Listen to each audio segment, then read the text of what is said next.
Okay, good afternoon, everybody. Not going to keep anybody waiting.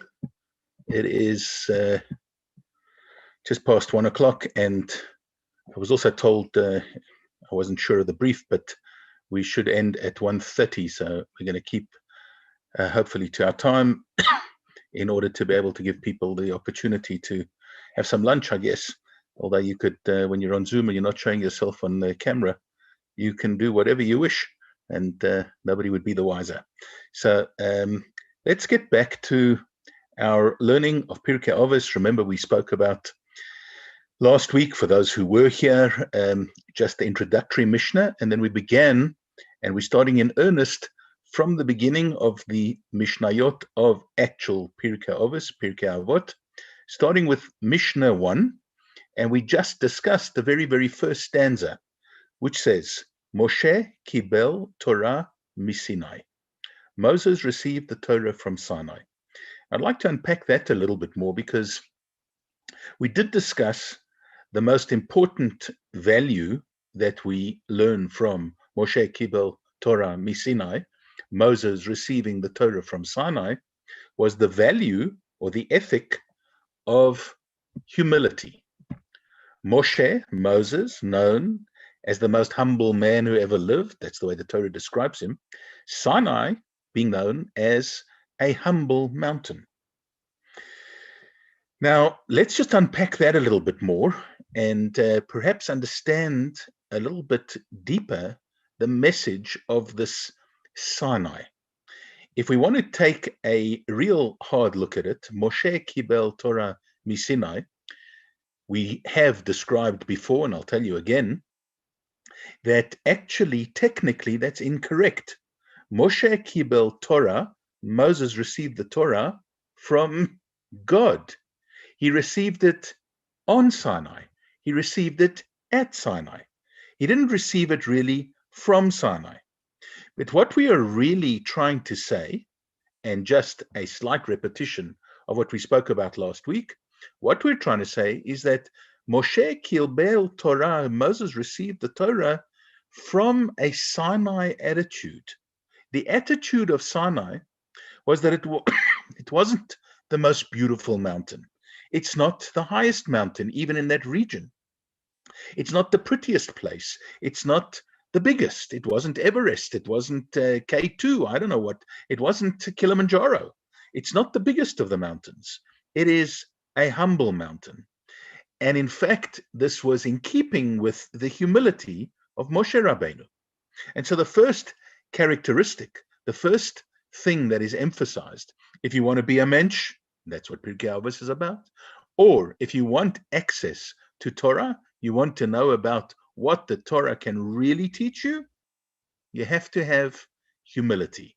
Humility that we learn from Moshe, humility that we learn from Sinai. Humbleness and humility, the essential ingredients in living a good life, in making sure that we are reaching that level of being a mensch, and most importantly, of reaching the level whereby we can truly gain access to the Torah itself. This is rule number one. Axiom number one, humbleness, humility, spelled out by Moshe and Sinai. Let's just understand that Moshe Rabbeinu, and how does Sinai perhaps on another level teach us this tremendous humility? If we think about the sentence, Moshe kibel Torah misinai, it would probably have been enough if we had just said, Moshe kibel Torah. Moses received the Torah and transmitted it to, gave it to Joshua, as the next stanza tells us. Moshe kibel Torah is enough. The fact that it says Moshe kibel Torah misinai, our commentators all point out that what we've got to do is we've got to really look at the deep message that Sinai, Mount Sinai, is conveying to us. We've spoken about one characteristic, the characteristic of humility. Did you know, and I'm sure you do, that Moshe stood on Mount Sinai before? He was there before. He was there when he saw the burning bush. Take a look very carefully. The very wording of Torah, when Moses is told, when Moshe is told, you're standing here and you're seeing this burning bush, and I want you to go and take the Jewish people out of Egypt, Moshe puts up a fight. He puts up an argument. Kvad peh, I can't speak, I have a stammer, I'm not able to pronounce certain words, and I'm not worthy of it. Who am I? He tries to talk his way out of it. We see that he doesn't try to talk his way out of it the second time he's on Sinai. When he's there and God says, I'm going to give you the Torah, no argument from Moshe. He's ready to take it. When we see Moshe Rabbeinu standing at Mount Sinai the first time around, he is trying to use every single power of his being, and it comes from, and you get the drift of this humility. But somehow the second time round, when it's Torah being given there, come and take my Torah, receive the Torah on behalf of the Jewish people, Moshe he just goes ahead and he does it. So what is this image of Sinai? What is the message of Sinai? Why is it implanted in this Mishnah, and why is it so absolutely essential for our ethic of how to be a mensch and for our ethic of trying to understand our access to Torah? Mefarshim point out that in fact Moshe had gotten to learn something about Mount Sinai, realizing that it was such a humble mountain, realizing that it was this place that seemingly was insignificant, but at the same time, it had a bit of stature. It's kind of a contradiction in terms, in a way, Sinai. God didn't give the Torah in a valley. He didn't give the Torah on flat land. He gave it on a mountain. The idea of the mountain is that we do have to have some confidence. Moshe, by this time, perhaps, has built up some confidence. He's taken the Jewish people out of Egypt. He's seen that all God's miracles and wonders have worked. He's seen the plagues. He's seen the splitting of the Red Sea. He knows that he's not standing alone. He's got Aaron by his side. He's got God fighting the battles for him. He knows that these things work, and he knows that the people are following. So he's built up a little bit of confidence. But our Mefarshim point out that in fact Moshe realized or thought the process was that if God is giving the Torah on Sinai, on this place of humility, the be-all and end-all of this Torah is to teach humbleness. It's being given in a place of humbleness. It's being given in a place of humility. Because it's being given in a place of humility, I'm okay with it. I'm okay with it. It's not leading the Jewish people out of Egypt where there may be accolades and there may be grandeur and they may make movies about it. This is about Mount Sinai. This is about humility. God has chosen to give the Torah on Sinai, a place of humility. This must be the ultimate document and way of life that he's going to teach humility. So Moshe is keen and ready, no objections. He goes straight ahead and he's ready to receive the Torah at Sinai. But if we dig a little bit deeper, we see something else phenomenal about Sinai. Mount Sinai has a mystical, Kabbalistic meaning as well. Sinai. And perhaps we can unpack it, if you wish, for a bit of a Kabbalistic injection in this shir this afternoon. Perhaps it'll just excite some of you who like to think that way. But if we just think about something from a mystical point of view, from Kabbalah tells us, mysticism teaches us, that the word Sinai has a numerical value, a number value of 130. Sinai, Samach is 60, Yud is 10, Nun is 50, and Yud is 10. 130. 130. So they say, now what is the connection But with this number 130, what is 130 really all about? Well, let's look at who and what was it and who descended on Sinai. What was standing on Mount Sinai at the time? We talk about God's presence, godliness came onto Mount Sinai. In fact, that was the position, that was the place of the merging of the worlds. And we're going to talk a little bit more about that in a moment. At the time that the worlds were merged, which had never happened before, this was brand new at Mount Sinai. At the time of the merging of these worlds, that God descended and Moshe ascended, and there was the meeting on top of Mount Sinai. At that moment, the world order, the things that had been made, built into God's world, everything actually altered. It all changed at Mount Sinai. There was a fundamental change to the entire world. Now, if we think about, and we're going to come back to that number 130, which Sinai stands for, the numerical value of Sinai is 130. If we take Hashem's name, the essential name of God, the godly name that we do not pronounce, it is made up of 4 letters, a Yud, a Hey, a Vav, and a Hey. And if we take the number values of the Yud and the Hey and the Vav and the Hey, it adds up to 26. Yud, 10, Hey, 5, Vav, 6, and Hey, 5.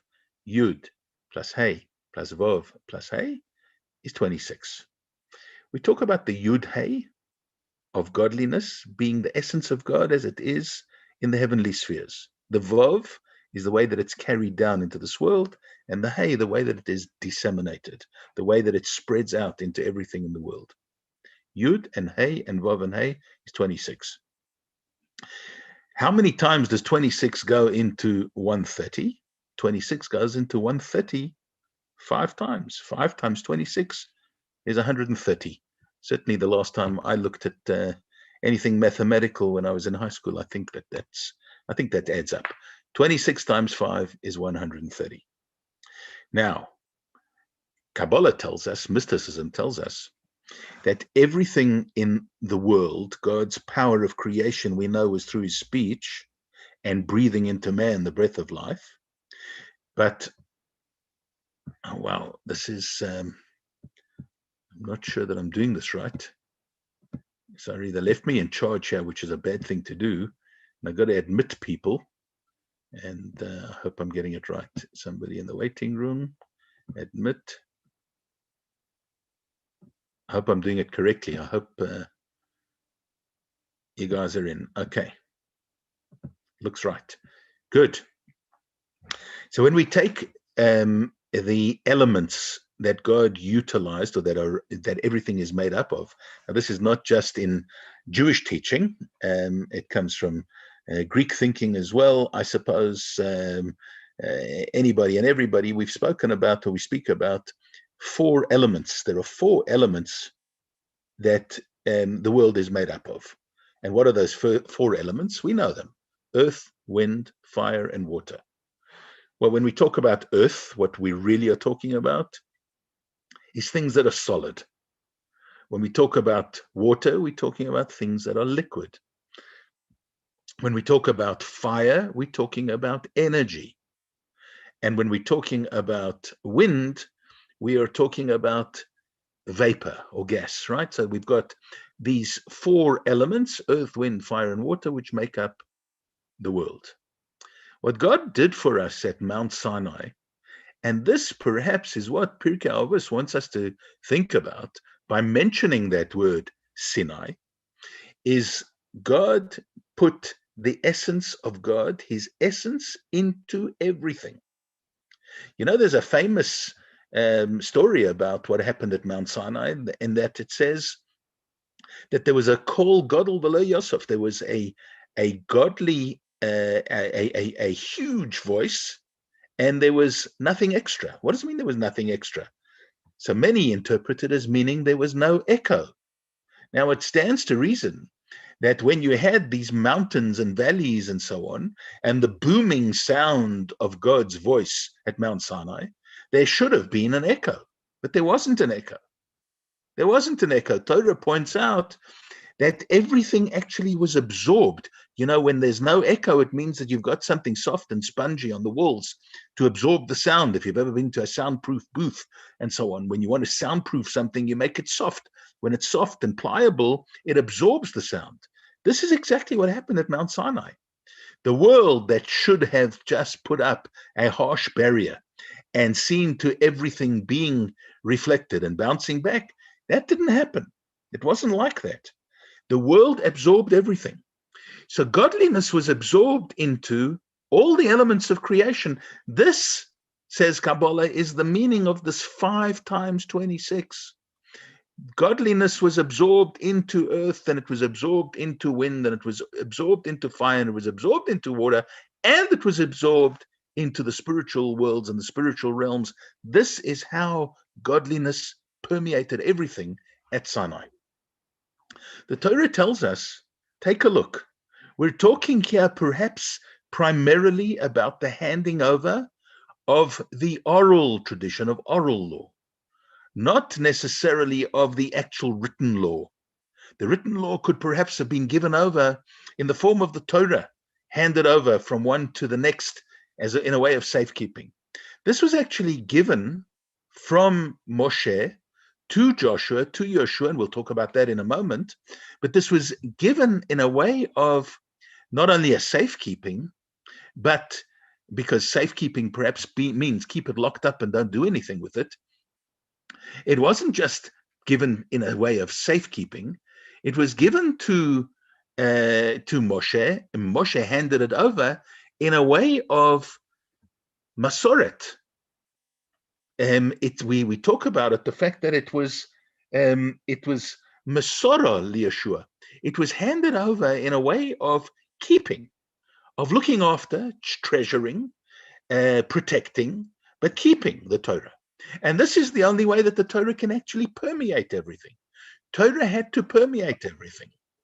I'll give you another little insight, perhaps, that the Torah is reflecting upon right here.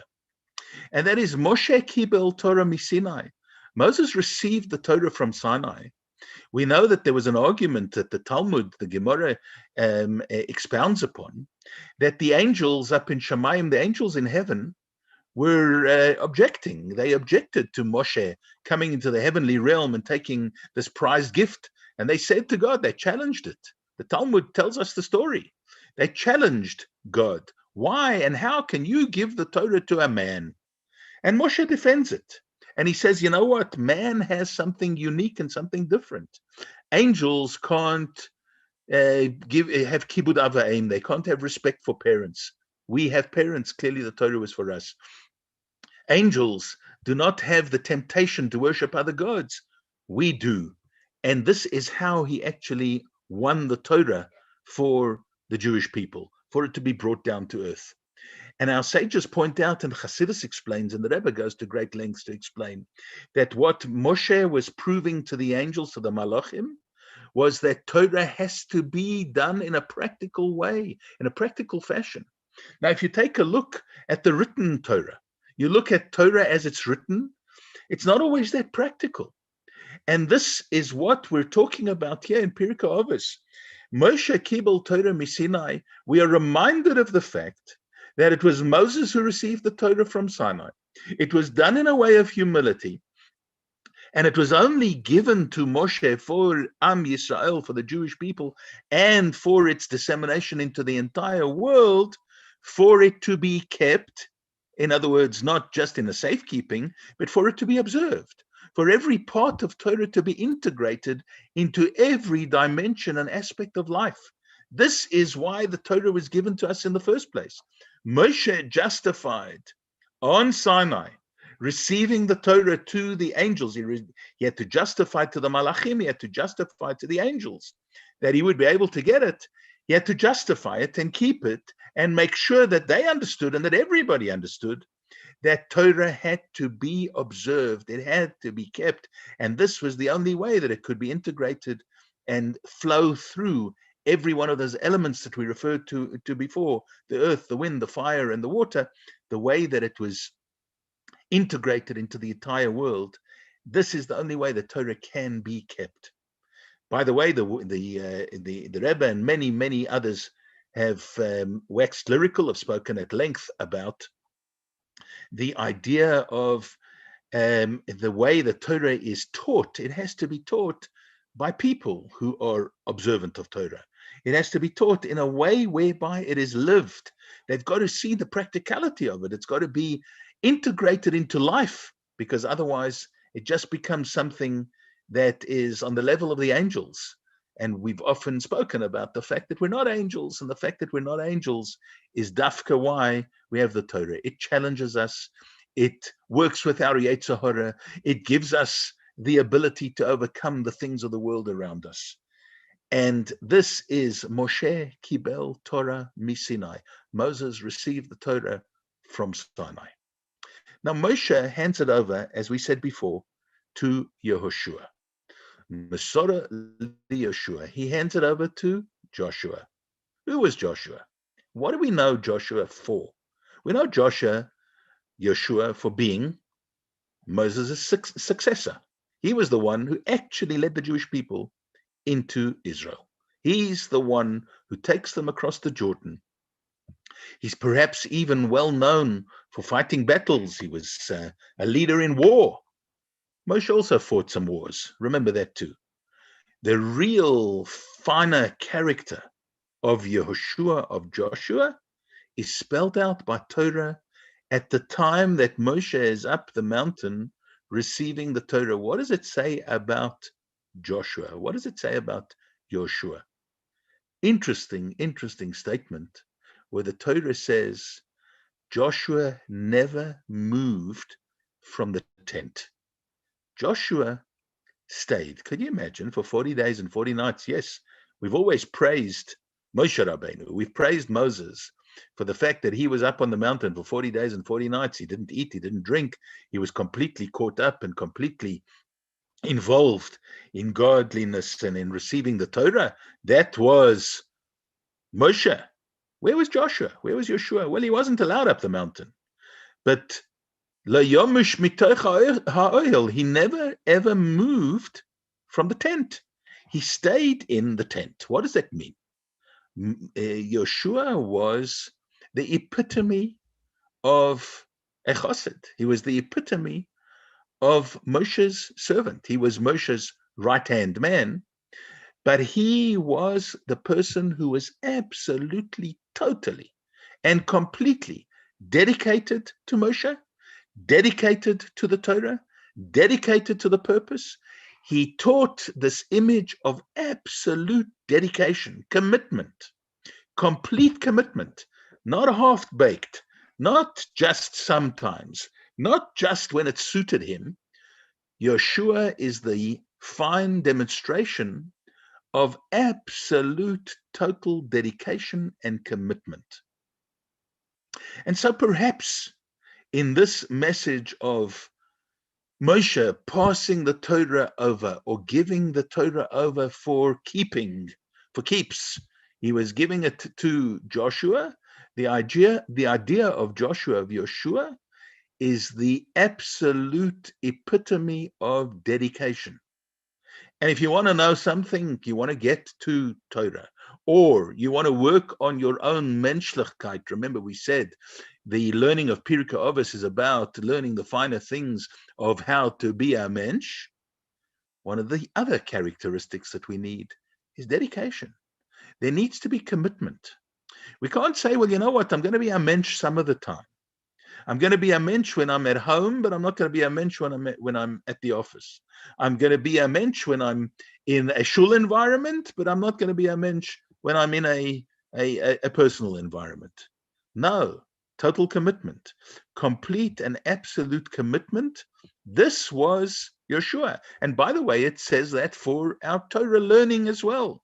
Torah learning and our advent to the instructions and the things that Torah is about, it can't really be done in a sort of a part-time basis. Yes, we have our shiurim, and yes, we do our best when we're at work and so on, but it can't be, well, you know what, I'll do it today and I won't do next week, or I'll do that.